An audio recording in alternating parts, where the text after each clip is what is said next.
Hello, my dear students. Good morning to all of you. Welcome again to chapter number 4, that is Animal Kingdom.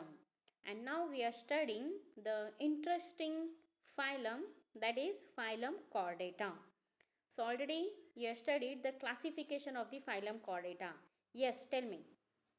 Do you remember? Phylum Chordata is divided into three subphylums. Which are those? Yes, tell me. Subphylum Urochordata, subphylum Cephalochordata, and subphylum Vertebrata. Good. Then the subphylum Vertebrata. Again, it is divided into two divisions. Here you can see in this slide. Which are those two divisions? Agnatha and Gnathostomata. Agnatha means jawless and Gnathostomata means with jaws.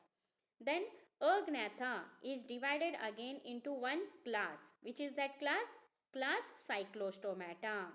So up to this we have studied the characteristics of Cyclostomata. They are having the circular mouth. So which are the examples we have studied for Cyclostomata? Yes, Petromyzon and Myxin. Clear? Up to this we have studied. Now we'll move to the division Gnathostomata. Division Gnathostomata. Before divided into the classes, it is divided into the super classes. So which are those two super classes? Superclass Pisces and superclass Tetrapoda. Pisces means they bear fins for locomotion, and Tetrapoda means they bear the limbs for locomotion. So now first we'll study superclass Pisces is divided into two classes, class Chondrichthyes and class Osteichthyes. What are the characteristics of these two classes that we are going to study today? As well as the superclass Tetrapoda is divided into four classes, class Amphibia, class Reptilia, class Aves and class Mammalia. So in this we are going to study class Amphibia. So class Chondrichthyes, class Osteichthyes from superclass Pisces, and class Amphibia from superclass Tetrapoda. These three today we are going to study. Superclass Pisces. It bears fins for locomotion. So all the fishes are included under the superclass Pisces. This Pisces is divided into two classes, class Chondrichthyes and class Osteichthyes. So here you have to listen carefully because this question is important for 5 marks. Write the differences between class Chondrichthyes and Osteichthyes. Like this the question will be asked for 5 marks. Or the characteristics of class Chondrichthyes or the characteristics of class Osteichthyes. 3 marks or 5 marks question. So from the exam point of view, this is important question. Listen carefully. So class Chondrichthyes. Here in this picture you can see the example is there, that is torpedo. It has electric organ. So this is the fish included here, that is example. Now we'll see the characteristics of Chondrichthyes. So all these animals are marine. They present in the sea water. Then the heterocercal caudal fin. Caudal fin means what? It is the tail fin. Heterocercal means what? Hetero means different. Circle means the circle. Heterocercal. The tail, if you see, usually the tail of the fish, you must have drawn the diagram of the tail of the fish. So when you draw, we draw usually the equal two parts. So if those two parts are equal, heart shape, so then it is called as homocircle. Homo means similar circle. Heterocercal means different circle. One is small and one is long. For example, in the shark, you observe the tail of the shark. One circle is small and one circle is long of the tail. So that is called as heterocercal caudal fin. So all the animals included under Chondrichthyes, they have the heterocercal caudal fin. Important one difference. Clear? Then the cartilaginous. The main difference depending on which the two classes has been made. The endoskeleton of these fishes is cartilaginous. Cartilaginous is nothing but the soft bone. Cartilaginous. Clear?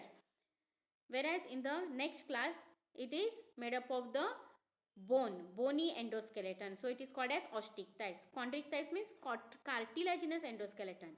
Osteichthyes means bony endoskeleton. That is the main difference between these two classes. So here in the Chondrichthyes, it is cartilaginous. Remember. Clear? Then the gill slits without the operculum. The gill slits are present. So there are 5 to 7 pairs of gill slits are present for respiration without operculum. If you see the shark, you will find a small slits are there. Small openings are there on both the side behind the eyes. Okay, so how many are there? 5 to 7 pairs. 5 to 7 pairs of gill slits are there. So you can see easily those are not covered by the any operculum. So open they are. So there are 5 to 7 pairs of gill slits without operculum. Important one. Then skin with placoid scale. The skin is covered by the placoid scale. Small minute scales will be there. So those are called as placoid scales. Remember, placoid scales in chondrichthyes. Then the teeth are present in the mouth. Mouth, it bears the teeth which are backwardly directed, and these teeth are the modified placoid scales. These are nothing but the modification of the placoid scales. Then no air bladder is present. So they have to swim constantly to avoid sinking. No air bladder is present in the body. So they cannot automatically float on the water surface. They have to swim constantly to avoid sinking. Sinking means what? Budne पाण्यामध्ये. Clear? So to avoid sinking, they have to swim constantly because air bladder is absent. Whereas in the next class it is present. I'll tell you there. Next one. Here the sexes are separate. The sexes are separate. Male and female are separate. In males, the pelvic fin bear the claspers. Pelvic fin, it comes below at the abdomen region. The one fin is there, that fin is called as pelvic fin. Near that pelvic fin, you will find a rod shaped claspers are present. These are present only in the males. In females, it is absent. Clear? Then the internal fertilization. Fertilization is internal. Inside the body only the egg and sperms are meeting and the embryo will be formed inside the body only. So it is internal fertilization. Then many of them are viviparous. Viviparous means they are directly giving birth to the young one. No egg laying. So mostly these are viviparous. Young one, they are giving birth to the young one, viviparous. Clear? Then some other characteristics. The heart is two-chambered. The heart is two-chambered, one auricle and one ventricle is present. And all these fishes, they are cold-blooded in both the class. Chondrichthyes and osteichthyes, both are cold-blooded. Those cold-blooded means the term is called as poikilotherms. Both are poikilotherms, means cold-blooded animals. Clear? Then what are the examples now? Example, that is Scoliodon, that is dogfish, the shark. The scientific name is Scoliodon. Normally you must have seen the shark. Scoliodon it is called as. Then Pristis, it is sawfish. Sawfish means the mouth, whatever the mouth is there, it is long, saw-like is there. Saw-like mouth is there. So it is called as a sawfish commonly. Then the great white shark, that is the Carcharodon, that is white shark. Then Trigon, it is the stingray. It is having a sting at the tip and it is stinging for protection purpose. That is called as Trigon. The Trigon is also same like the torpedo. The shape, the triangular only will be there. And here in this picture, what do you see? This is the torpedo. Torpedo, it has the electric organ and it releases the electric ray for protection purpose from the big animals. So for self protection, it is releasing the electric shock. Electric organ is present. Clear? That is the torpedo. So these are the examples of chondrichthyes. Clear? Now we'll study the next class and then we'll just see the differences between the two classes. Next class osteichthyes. So here the example you can see, this is the fish, that is katla, that is normal fish, you can see, that is the example. So here also the osteichthyes, these are mostly marine and some are freshwater also. Then the tail, I told you homocircle. So here in this picture you can see the caudal fin, that is tail fin. If you see the both the circle, both are equal. Homo means same, equal. So homocircle. Clear? Then the skeleton, I told you the main difference. Osteichthyes means it is made up of the bone, bony endoskeleton, whereas there it is cartilaginous. Here it is bony endoskeleton. Then the mouth. Mouth is present at the tip, that is terminal mouth is present. Here you can see at the tip the mouth is present. Whereas in the first, that is chondrichthyes, you will find the ventral mouth. Mouth is present below here, ventral mouth. On the ventral side the mouth is present. In the shark you must have been seen, below at the ventral side the mouth is present. That is also one difference. Clear? Then gills. Gills are 4 pairs of gills are present, and these are covered by an operculum on each side. So here in this picture you can see the gills are present. How many will be there? 4 pairs. Exactly 4 pairs will be there. Clear? And those are covered by the operculum, a cover structure that is called as operculum. You must have been seen in the normal fishes. Operculum, if you open that operculum, under that you will find the gills, that brown, dark brown color. Okay, the comb like structure will be there. Those are nothing but the gills. If you are not observed, take one fish and observe all these characteristics. Clear? So 4 pairs of gills are present and these are covered by operculum. Then the body is covered by the scales. Which type of scales are present here? Cycloid scale, ctenoid scales or ganoid scales. Whereas there the placoid scales. But here the 3 different in the different fishes. Either it will be cycloid or ctenoid or ganoid type of scales are present. Then the air bladder. Air bladder is present here for buoyancy purpose. Buoyancy means what? It provides the buoyancy. It helps the animal to move, to float in the water. So there is no need to swim continuously. So here air bladder is present, which provides the buoyancy. You have to remember. Then the sexes are separate here also. Male and female is separate. Fertilization is external. There it is internal. Here external means what? The female, it lays the eggs in the water, outside the body, in the water. Clear? On the some plants or on the stones, like this. Then the male will come and male lays the sperms. Male releases the sperms on that egg. So external means outside the body, the eggs are being fertilized by the sperms. So here external fertilization.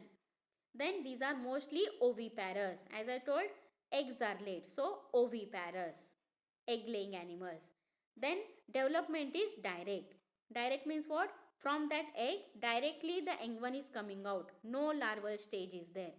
The egg, it will develop, and inside that the fish is developed completely, and the young one is coming out of the egg. So that is called as direct development.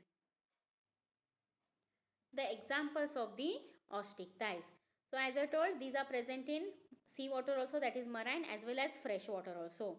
So in the marine you will see the example, that is Exocetus, that is flying fish. The fish is flying in the water only.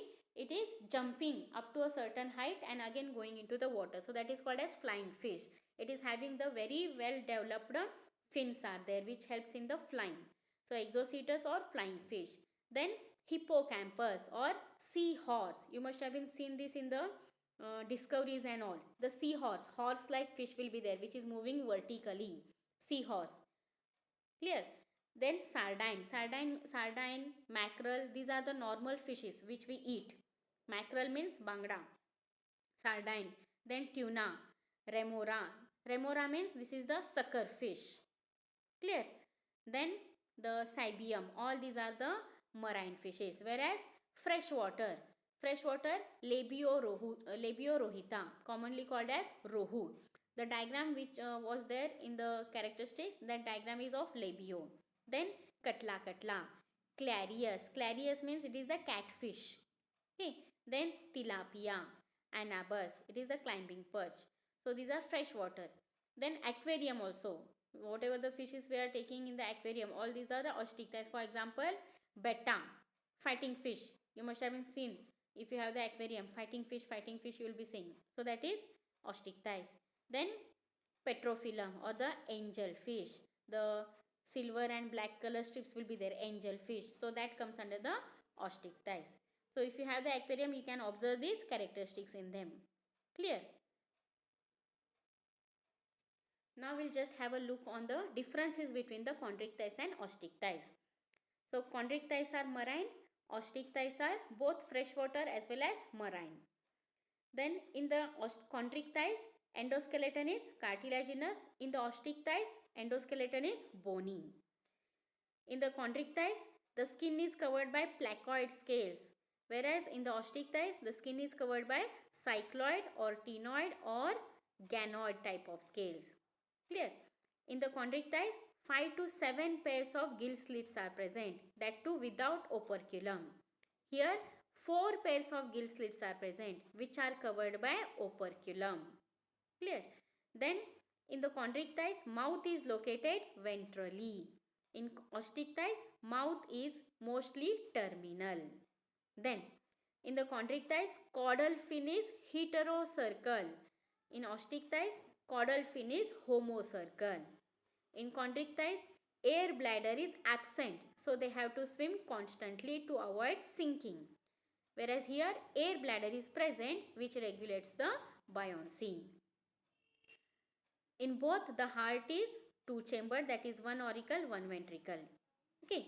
Then, sexes are separate and males are provided with a pair of claspers in the chondrichthyes. In the osteichthyes, here also the sexes are separate, but males do not have the claspers. Then, in the chondrichthyes, they have internal fertilization. In osteichthyes, they show external fertilization. Chondrichthyes, they are mostly viviparous, giving directly birth to the young one. But here in the osteichthyes, they are mostly oviparous, egg-laying animals, and development is direct. So these are some important differences between chondrichthyes and osteichthyes. Now we'll move to the superclass Tetrapoda, which bears the limbs for locomotion. So superclass Tetrapoda is divided into 4 classes. Class Amphibia, which includes all the frogs, okay, hyla or salamander, okay, all these ichthyophis, all these comes under the class Amphibia. Amphibia means what? They live the dual life. Amphi means dual, on both in water also and on land also. So amphibia, both life they are living. Then class Reptilia. Reptilia, here all the crawling or creeping animals will come. Creeping mode of locomotion.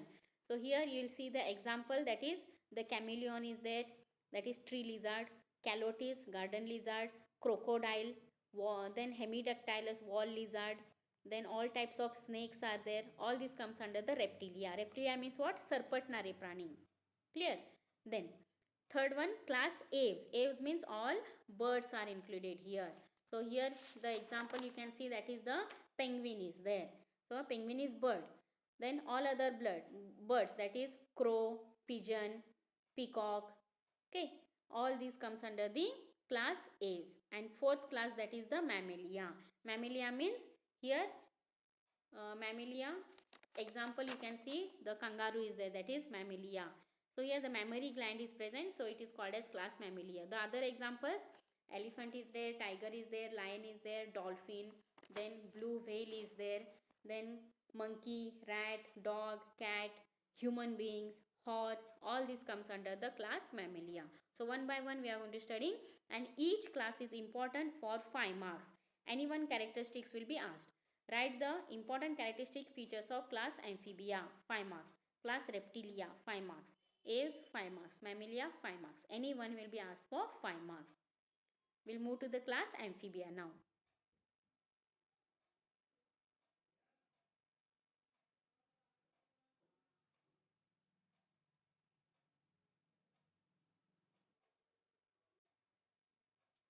Class Amphibia. So here amphibians can live in aquatic as well as terrestrial habitat. So aquatic means the larval life, they are living into the water, and adult life on the land, that is terrestrial. So both aquatic and terrestrial forms, so they are referred as amphibia. Then here the body is divided into head and trunk. If you see the frog, head is there and trunk is there, clear, and in some the tail may be present. If you see the ichthyophis, in some, salamander, in the salamander you will find the tail is present, clear. Then the most of them, they have the two pairs of limbs. Two pairs of limbs means two forelimbs are there and two hind limbs are there.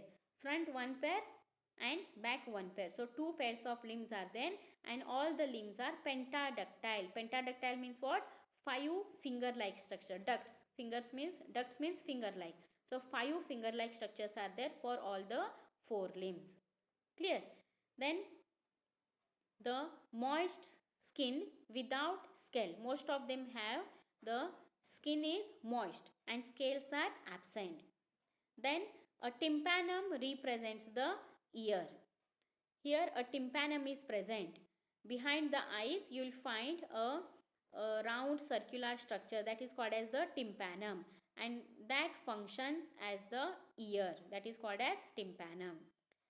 Then the alimentary canal means digestive system, then urinary and reproductive tract. All these open into the common chamber, and that common chamber is called as cloaca. And this cloaca, it opens to the exterior. So digestive waste is thrown out through the cloaca, urinary waste is thrown out through the cloaca, and for reproduction, okay, so that is also through the cloaca, clear. Then the eyes, they have the eyelids. If you see the frog, the eyes, how we have the eyelid to open the eyes and close, that is called as eyelid. So eyes, they have the eyelids here. Next, the respiration is by gills in the larval stage, means when they are present in the water, the respiration is taking through the gills, and when they are present on the land, the lungs, and through the skin, the moist skin. In frogs and all, through the moist skin they are respiring. So lungs and moist skin for respiration on the terrestrial life. Then the heart, if you see here, three-chambered heart. In the fishes, the two-chambered heart is present, one auricle, one ventricle. Here the three-chambered heart is present, two auricles, upper side two auricles, and below one ventricle. Three-chambered heart is present. Then these are poikilotherms. Poikilotherms is what? They are cold-blooded animals. Okay, not warm-blooded. These are cold-blooded animals. So it is called as poikilotherms. Then the sexes are separate. The male and female is separate. You can make out. In the frog, the male will be small and the female will be bigger. So male and female are separate. Fertilization is external. The female will lay the eggs. Male will release the sperms on that eggs outside the body. Then that egg will be developed into the adult. So development, the eggs first hatches into the larva, and the larvae then develop into the adult. So development is indirect. From the egg, larva will come, and then larva will develop into the adult. So it is called as indirect development. Oviparous means egg laying animals. That is clear here. So these are the example, these are the characteristics of the class Amphibia. Understood? Then what are the examples? Buffo, that is toad, or rana. These are the different types of frogs. Buffo, it is bigger one. Then rana, it is frog. Then hyla, green color frog, you must have been observing the discoveries. That is called as hyla, tree frog, green color. Then salamander. Salamander, scientific name, commonly called as salamander. Okay. Ichthyophis, that is limbless amphibia. Then ambystoma, that is tiger salamander. Rhacophorus, that is flying frog. So these are the examples of the amphibia. So today we'll stop here. So in my next lecture, we'll study another 3 important classes: class Reptilia, class Aves, and class Mammalia. So thank you for today, my dear students. Have a good day.